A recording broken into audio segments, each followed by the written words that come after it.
Salut et bienvenue sur votre chaîne Mon Ami Cheval. Alors voici mon analyse pour le quintet de demain dimanche 7 septembre 2025.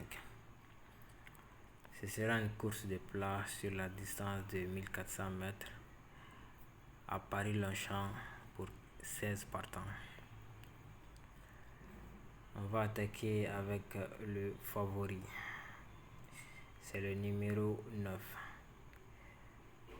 Donc selon mon analyse, le 9 il est très loin pour faire l'arrivée.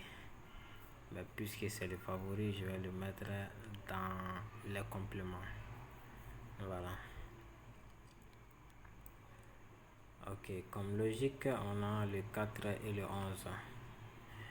Le 11 et le 11 semble être le plus logique, mais les deux peuvent venir. Donc à considérer dans les jeux. En duel, nous avons le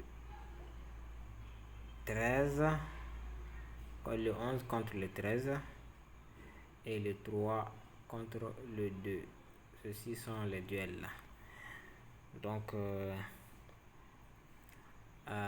comme je le disais avec les logiques, le 11 semble le plus probable. D'accord. Pour le 3 aussi, bon, le 3 et le 2, c'est l'un ou l'autre. C'est-à-dire, je vois en première position le 2, parce que tout comme le 9, le 3 aussi, il est un peu loin dans les classements des chevaux selon mon analyse. Donc, on peut prendre le 3 d'une part et le 2 d'autre part. Je pense que ça va être au moins l'un. C'est 1 ou 0 quoi. Voilà, mais si je dois prendre un, je vais essayer de faire, je vais les séparer. Je prends le 3 d'une part et le 2 d'une autre part. Donc pour le 11, 13, je pars pour le 13 et pour le 11 plutôt.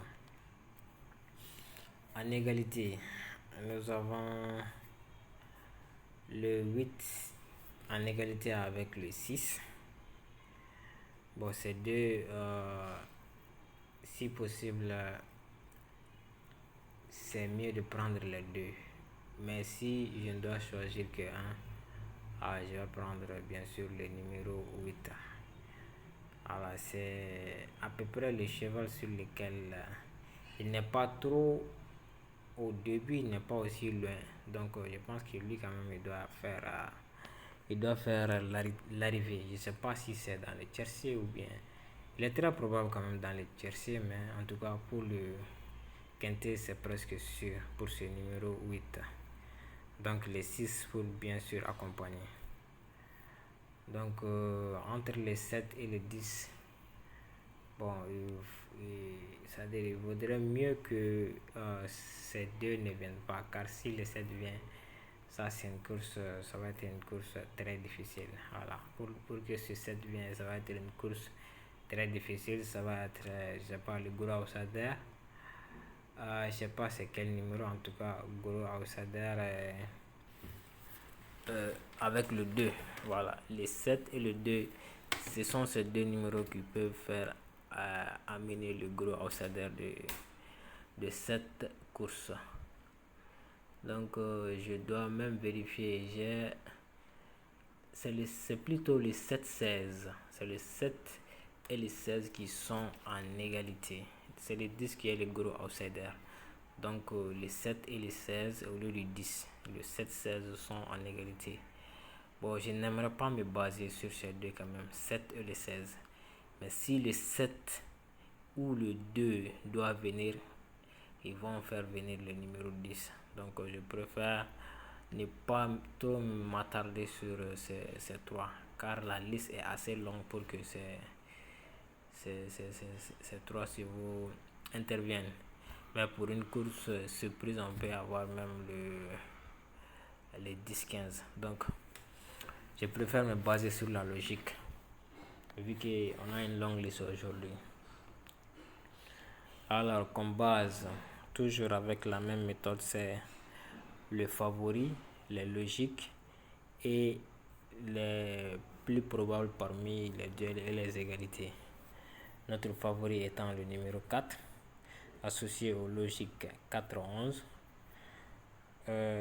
Et les choix, ça dirait entre le 8 et le 6, on a pris le 8.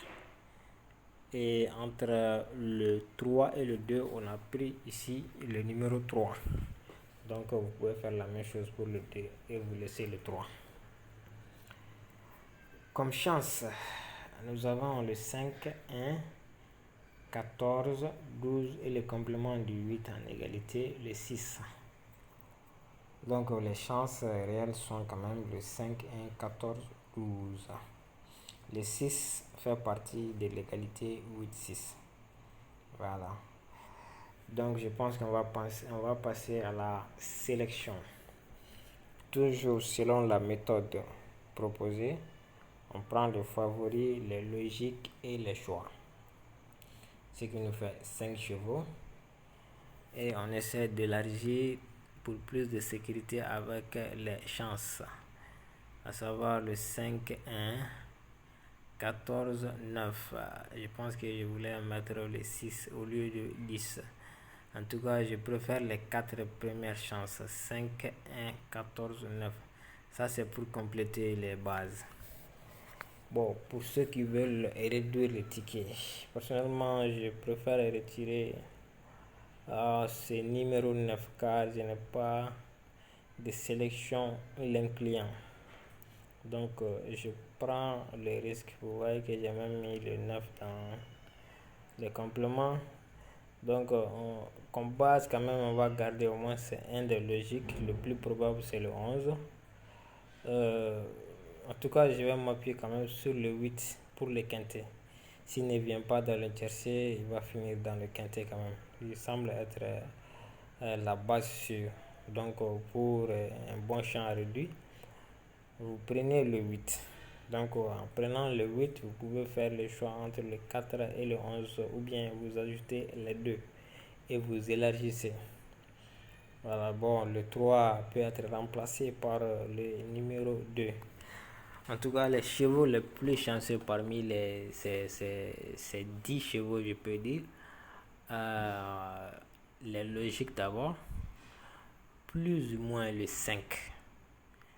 Le 8 quand même me semble être une base. Le 1 aussi me semble une bonne chance. Pour les 14, le 12 aussi, sans oublier le 12. Parce que là où je vois le 12, il peut gagner. Voilà, il peut gagner. Donc si le 12 gagne quand même, en tout cas le 8, je pense qu'il est très probable. Donc le 12, 8. Donc ça peut finir avec soit le 5 ou bien le 1. Voilà, vous pouvez en plus, vous faites le choix entre le 4 et le 11. Donc vous pouvez ajouter ça au 12-8. Voilà. En tout cas, je pense qu'il faut chercher de compléter le numéro 8. Voilà, le 5 aussi, il est donné par la presse. Ce n'est pas un interdit, donc vous pouvez l'ajouter. Bon, les chevaux que je peux délaisser, dont je peux prendre les déléchés parmi ces chevaux, ça va être le 9 et le 14. Voilà, le 9 et le 14. Donc vous pouvez rassembler les 4, 11, 5, 8, 1 et 12. 4, 11, 5, 8, 1 et 12. Ça fait 6 chevaux. Donc je pense qu'avec ces 6 chevaux, vous pouvez tenter soit le tiercé ou bien le quintet, puisque c'est au moins un champ élargi à partir de 6 chevaux. Sur ce, mes amis, je conseille la prudence car l'analyse n'est pas trop facile avec autant de chances et de duels. Donc néanmoins, je vous souhaite bonne chance et bon jeu.